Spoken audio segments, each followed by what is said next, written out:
8h42, em Campos, de volta com Folha no Ar, primeira edição. Hoje conversando com o presidente do IMTT, o Nelson Godard, ao vivo aqui conosco por videoconferência. E eu volto com você, Arnaldo Neto, que está na bancada aí conosco essa semana. Na hora que a gente vai voltar, passou um carro aqui meio barulhento, né? Hoje não tem os caminhões, mas tem alguns carros aqui, né? Porque do lado do frigorífico, hoje os caminhões estão quietinhos, mas tem carro bem barulhento passando. Mas vamos lá. São perguntas de ouvintes que o grupo não vai dar para a gente repassar todas, né? Mas algumas que a gente tem aqui para levantar, e tem duas no mesmo sentido, com relação às ciclovias, que eu acho que é importante a gente... do Flávio Mussa Tavares. O que o senhor acha da proposta de todos os acostamentos de automóveis nas principais ruas das cidades serem convertidos em ciclofaixas largas, protegidas por tachões? E teve mais uma pergunta nesse sentido, direcionada à questão das ciclovias, que foi do Sávio, sobre duas importantes ciclovias existem em Campos, na 28 de março. Aí ele pergunta: o MTT faz inspeção nessas vias, no que diz respeito à segurança tanto dos ciclistas como do motorista, e fala também sobre de arbustos plantados nas margens das vias, que acaba atrapalhando a visibilidade tanto do ciclista quanto do motorista, se essa é uma preocupação também de manter esses arbustos podados, evitando esses problemas. Aqui, para não ligar o note pronto. Vamos lá. Sobre essa proposta dos acostamentos, eu acho que sim, se existe incipiente, né? Qualquer proposta que interfira no perfil viário do município, ela só deve levar em consideração as diretrizes estabelecidas no plano diretor da cidade, né? E na lei de uso e ocupação do solo. Então, se não há uma previsão, esse estudo deve ser feito, né? As questões do macrozoneamento urbano, enfim, está em desenvolvimento na Secretaria de Planejamento, né, e Mobilidade, e junto com o MTT que está participando, a elaboração do plano de mobilidade municipal, né, que não tinha sido apresentado, houve até interpelações do Ministério Público com relação a isso, e ele vai tratar as diretrizes do planejamento e o uso das infraestruturas atuais, inclusive futuras, do município. Então, é algo a ser estudado, ser pontuado, né? Inclusive, como o IMTT é o responsável pela aplicação das regras do trânsito, né? Até voltando naquele assunto, para a gente possa estar atuando. O estacionamento rotativo, ele tenta trazer, inclusive, um ordenamento do centro. Então, vai, inclusive, melhorar essas situações. A gente vê, por exemplo, estacionamento nos dois lados da via, em algumas ruas do município. São questões que, assim, prementes de serem resolvidas. Então, com a questão das vagas privativas, o ordenamento vai melhorar e, de toda sorte, né, precisamos expandir a malha cicloviária. Isso é inegável. Agora, de forma ordenada, no plano, de acordo com o plano diretor e com as diretrizes do plano de mobilidade urbana. Mas é legal ver que essa concepção, né, a valorização do potencial do cicloativismo, da bicicleta como meio de transporte está já começando a permear o pensamento da população, né?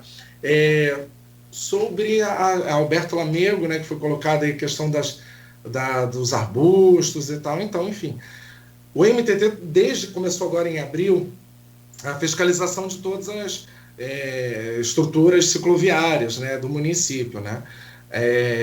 Em junho a gente vai fazer a Arthur Bernardes, a 28, né? E apresentar esses relatórios. Não somos nós executores das obras, né, das adequações, das melhorias, e a gente vai estar encaminhando para a Secretaria de Obras, Secretaria de Planejamento e Mobilidade para fazer essas alterações, né? Enfim, a gente vai apresentar um mapeamento oficial. Existem estruturas de infraestrutura que a gente está encontrando e que não estavam registradas, assim como estruturas previstas que não foram feitas. Tem cerca de 46 quilômetros de malha cicloviária, incluindo ciclovia, ciclofaixa, ciclorotas, e a gente está fazendo esse estudo, esse levantamento para estar encaminhando para as melhorias e execuções. Nogueira. Eu tinha feito uma pergunta aqui, Arnaldo, até a gente conversava em off, eu falava São João da Barra tem, né, acho que São Francisco, Cardoso e tal, as cidades aqui, né, vizinhas ao município de Campos, e Campos não tem aqueles ônibus, ou se tem, eu não sei, aqueles ônibus escolares doados aí, eu acho que pelos Estados Unidos, Canadá, enfim, e aí você citava até que tem um dinheiro do Fundeb. Existe algum projeto nesse sentido, ô presidente? Até porque você mesmo falava agora cedo, você já conhece, algumas áreas do município não tem nem ônibus e nem van, ou só van. Enfim, dá para lançar mão desse benefício aí? A gente já fez esse levantamento, inclusive, né, com as reuniões da Comissão de Transporte, foi um apontamento, já encaminhamos um ofício ao secretário de Educação para a gente estar tendo maiores informações sobre esses recursos, essa possibilidade, e de forma conjunta, né, tá atuando para poder disponibilizar esse serviço para a população escolar desassistida, em áreas mais distantes do município, né? E o que a gente às vezes vê é que chega a entrada de uma localidade, o ônibus e a van, mas não adentra, não chega próximo à unidade escolar. Então a gente está fazendo esse atendimento, está na nossa visão, no nosso planejamento, já em contato com a Secretaria de Educação, para também estar desenvolvendo esse projeto. Eu vou voltar o bloco inicial, antes da gente falar sobre essa questão do estacionamento. É que agora foi uma moto, uma hora é carro, outra hora é moto. Eu vou voltar aqui ao nosso bloco inicial. Não, o pior é que aqui em casa não tem nem como pra onde sair, né? Porque o carro vai direto no Rio, né? O Pontal mesmo não tem saída. Se for direto, já é do Rio. Então tem que o barulho que vai e volta. Mas vamos lá. O Fernando Loureiro, que fez parte da parte de planejamento na gestão anterior do governo Rafael Diniz, coloca a seguinte pontuação aqui. O MTT ganhou mais uma atribuição com a aprovação do projeto de lei que exige inúmeros requisitos para os motoristas de aplicativo. E aí ele fala que quais são. Ele pergunta o seguinte: o MTT foi responsável por formular esse projeto? E como será esse trabalho de fiscalização se o contingente de servidores não consegue dar conta da fiscalização dos ônibus da cidade? Então, a fiscalização vai continuar ocorrendo, já coloquei aqui, a gente está visando a ampliação dessa fiscalização, botando mais equipes na rua, estou com um processo de locação de veículos, estou fazendo termo de referência, vai para pesquisa de mercado, para uma contratação regular. O que não dá é para a gente ter recebido o MTT da forma que eu recebi, né? Com veículos sucateados, quebrando freio, quebrando diferencial, eu tendo que fazer manutenção, as dispensas de licitações que foram feitas para compra de peça. Eu tenho um processo, por exemplo, que foi feito entre 20 e 30 de dezembro, para compra de peças de manutenção de carros da guarda, e eu não tenho nem certeza da entrega dessas peças, da manutenção dos veículos, enfim. E foi a realidade que eu encontrei. Veículos parados, um caminhão para questão de sinalização parado, freio quebrado, enfim. Essa é a realidade que o MTT recebeu. Existiam contratos de cessão de veículo blindado para proteção do então presidente e secretário, enfim.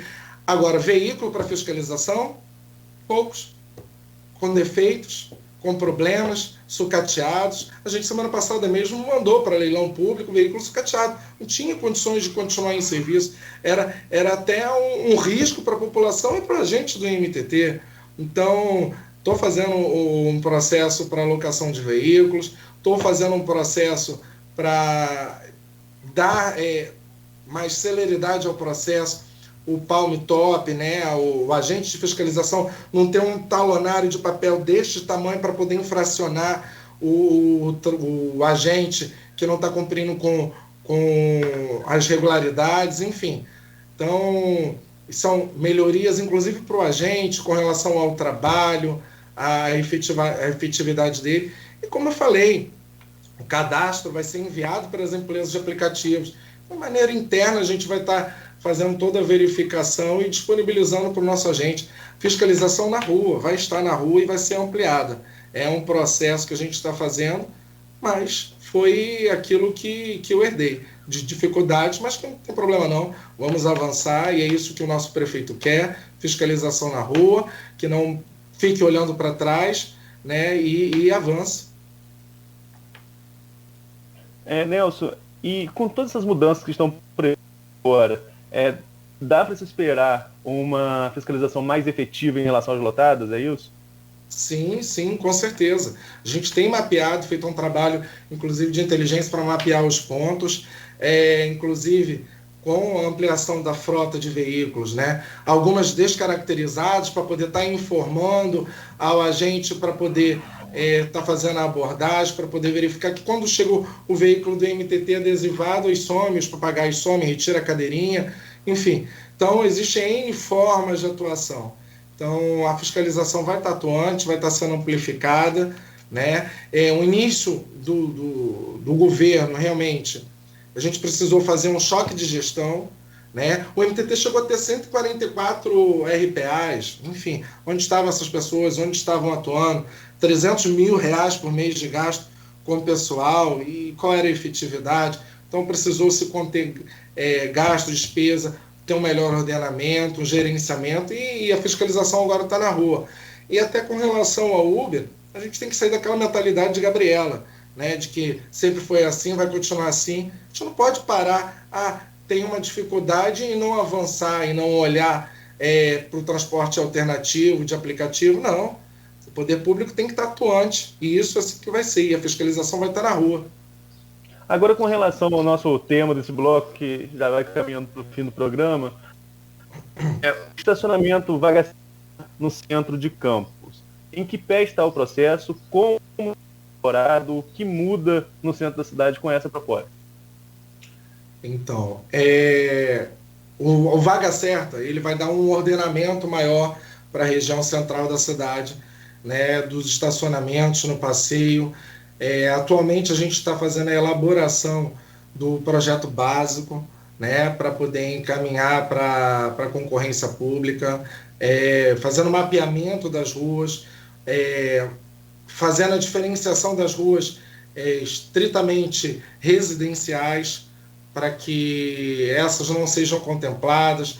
Então, ao longo de uma via, nem todos os seus trechos terão vagas de estacionamento. A gente vai estar respeitando todo o ordenamento dos logradouros públicos, né? Então, o estacionamento rotativo, Vaga Certa, ele vai democratizar as vagas. Uma vaga é o que eu tenho colocado, que antes passava o dia inteiro sendo ocupado por um único veículo. Ela vai dar uma rotatividade, passar a ser utilizada por mais pessoas. Então, com isso, vai ser um diferencial para atrair a população para o centro comercial da cidade. Se antes ele achava que não teria localidade para poder estacionar o seu veículo, assim ele vai um ponto para estacionamento do seu veículo, assim ele vai conseguir, entendeu? Então, são ganhos que o estacionamento rotativo traz para os motoristas, para a população, né? Não só da utilização, mas como ordenamento. A empresa que ganhar, né, a concorrência, ela que vai fazer toda a demarcação, zoneamento, zero custo para o poder público, a implantação da sinalização viária quanto à sinalização horizontal no trajeto, e, enfim, é um projeto a trazer benefícios. Que, após o momento inicial de dúvidas, né, a gente já tive na CDL, tive com a Carjopa, com a SIC, esclareci o projeto, convidei eles, inclusive, para estarem comigo visitando algumas realidades no nosso estado, Petrópolis, Volta Redonda, Niterói, Maricá, que já adotaram o Vaga Certa, o estacionamento rotativo como solução, né, de ordenamento, e foram soluções proveitosas. Então, enfim, até para eles estarem conversando com as respectivas entidades de classe nas localidades para tirar dúvidas, ou prejudicou, não prejudicou, enfim. Então, a gente tem avançado, mas ainda está em fase de elaboração do projeto básico, e ainda para ser encaminhado para a concorrência. Tem prazo essa concorrência? A priori seria entre maio e junho, até para concorrer, pelo menos a informação inicial que chegou a gente era essa, que essa concorrência poderia ocorrer ainda em maio ou em junho. Maio é impossível, mas acontece agora em junho? Não, a gente ainda está em elaboração do projeto básico. A gente teve que rever todo o zoneamento, né, das ruas do centro. O projeto inicial lá atrás, ela previa um escopo menor, então a gente está fazendo todo esse mapeamento, está terminando. Em junho, provavelmente, a gente está encaminhando, terminando o projeto. Vai ter ainda a portaria operacional do IMTT, enfim... provavelmente em agosto, setembro, está indo para concorrência. Inicialmente a tarifa seria um valor, salvo o melhor juízo, de R$3 a hora, e depois foi revisto para R$2. Isso foi fruto desse diálogo de classe ou a própria prefeitura? Como que foi esse processo da questão do custo? Não, essa questão foi pautada pelo nosso prefeito. A preocupação dele de não ser oneroso, entendeu? Quando do início dos estudos, da elaboração, o MTT realmente encaminhou com um valor de tarifa de R$3, né? Então foram as primeiras versões.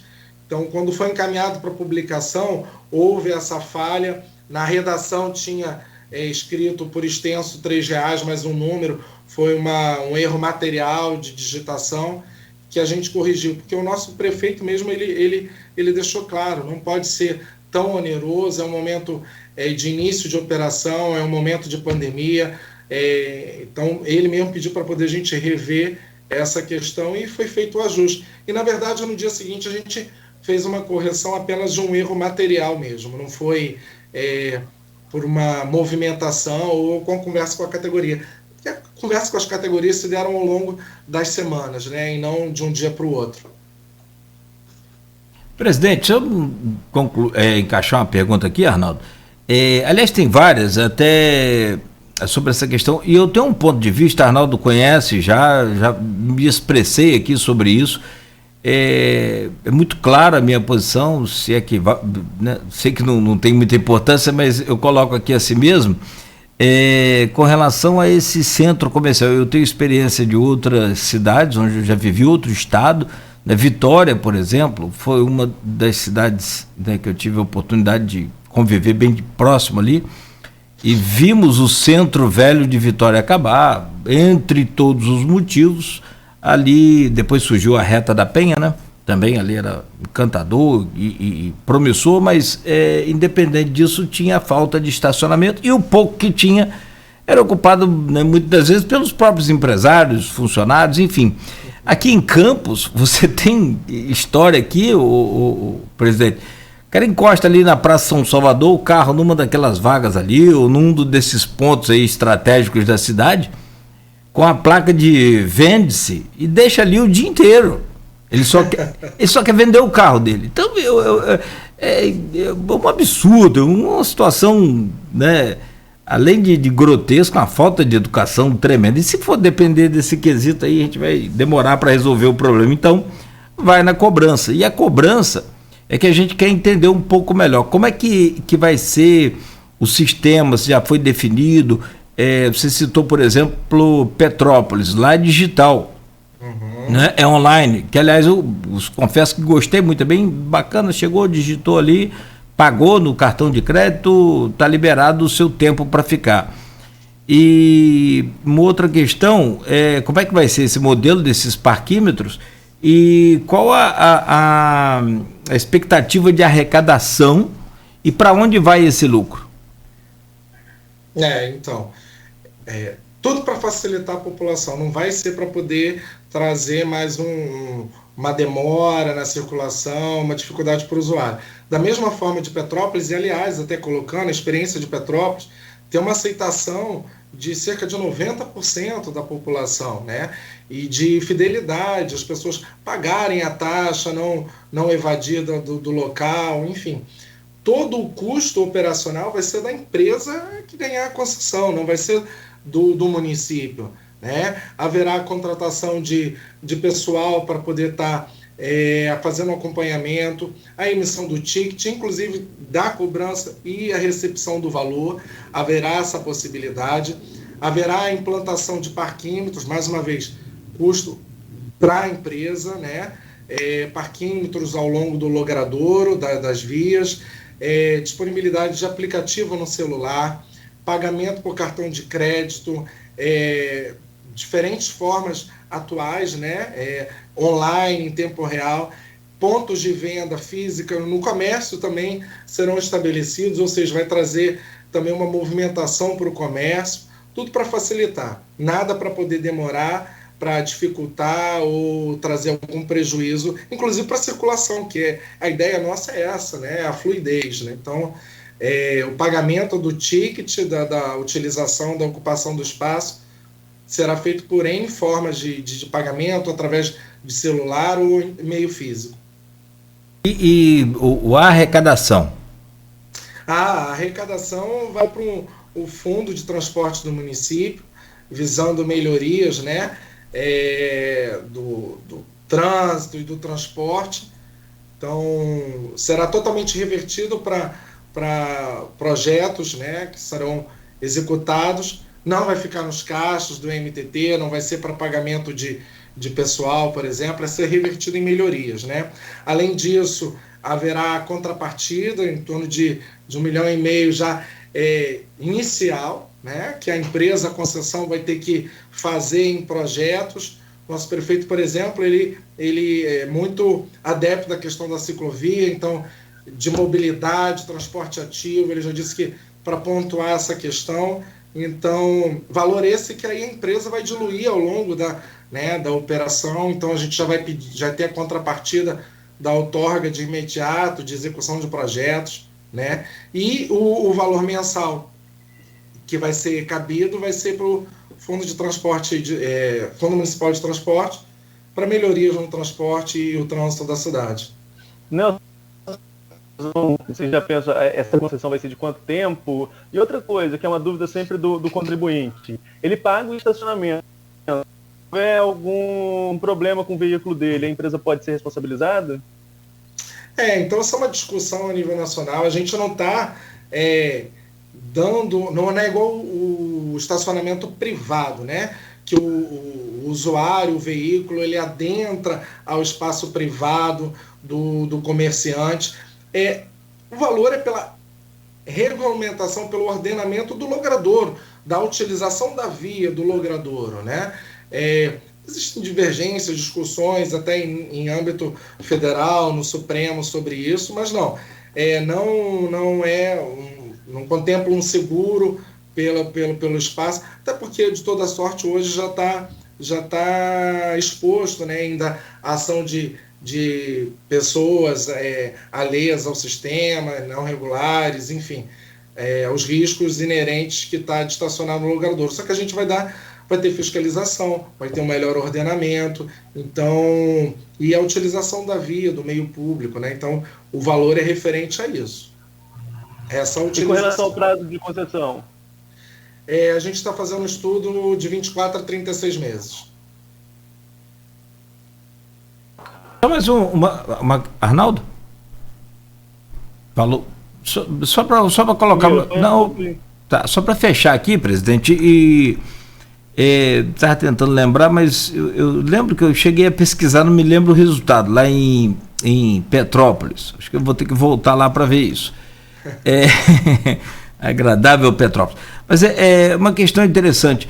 Dá para aproveitar os flanelinhas que estão em alguns pontos? É possível? Existe essa humanização? Existe essa parte aí no projeto? Sim. Então, a pessoa que trabalha de forma informal, né, como flanelinha, ele vai ter a possibilidade de estar sendo aproveitado pela empresa, é claro, se houver interesse, se tiver capacitação, né, a empresa vai oferecer inclusive essa capacitação, e aí o processo seletivo normal da empresa, do ente privado, a prefeitura não vai entrar nessa questão, cabe ao privado, à empresa, mas sim, em torno de 40 a 50 vagas de empregos direto que podem ser geradas, e está disponibilizando e absorvendo essa mão de obra, hoje informal, dando regularidade, com benefícios, né? E sim, com certeza. Presidente, então são 9h07, sempre a demanda é grande, então fica aí o convite já para uma próxima edição, né? Acerta aí na sua agenda aí. Muito obrigado pela gentileza de estar conosco aqui hoje, boa sorte aí à frente do cargo, né? Obrigado. E espero que você obtenha sucesso, porque naturalmente vamos precisar. A cidade precisa de uma reformulação geral nesse trânsito aí, né? Dessa questão dos semáforos também. Campos chegou a ter, né, os semáforos bem avançados, cronometrados, aquela coisa toda. Hoje está meio que capengando aí esse sistema também. Então precisa de uma revisão geral, né? Cláudio, só nesses 5 meses a gente já fez manutenção de mais de 40 semáforos. Ainda temos dificuldades de peças, de controladores, de placas para estar alimentando o sistema. Campos tem no seu parque semafórico cerca de 6 empresas, modelos de semáforos diferentes que não são interligados, que não é em tempo real, enfim, que eu não tenho um controle, por exemplo, do MTT, paralisou um semáforo, deu um problema, eu posso estar acionando no sistema de maneira remota e dando agilidade e fluidez, evitando acidentes, trazendo mais segurança para a via, e não temos isso. A gente vê cidades menores, né, com potencial menor do que Campos e já avançando, enfim. Essa é inclusive uma determinação do prefeito. Tem que levar Campos para a modernidade, tem que ter integração, tem que ser uma cidade inteligente. Perfeito. Bom, mais uma vez, bom dia, muito obrigado. Arnaldo, bom dia também, obrigado. Amanhã estaremos de volta às 7h. Isso, Nogueira, amanhã a gente recebe aqui, para falar também sobre esses que foram aprovados recentemente e que interferem, sobretudo, na vida do servidor. A gente recebe a Elaine, presidente do Prozep, e a Maria das Graças Rangel, presidente do CIMEC, às 2h com a gente, para falar aí sobre essas dos servidores. E, Nelson, mais uma vez, muito obrigado. Obrigado também a todos os ouvintes e até amanhã, se Deus quiser. Obrigado a todos e contem comigo. Perfeito. Bom, são 9h09, ficamos por aqui amanhã de volta às 7h com o oferecimento dos laboratórios Plínio Bacelar e Proteus, serviços de medicina do trabalho, medicina ocupacional, né? E você pode contar com o Proteus, qualidade ISO 9001-2015.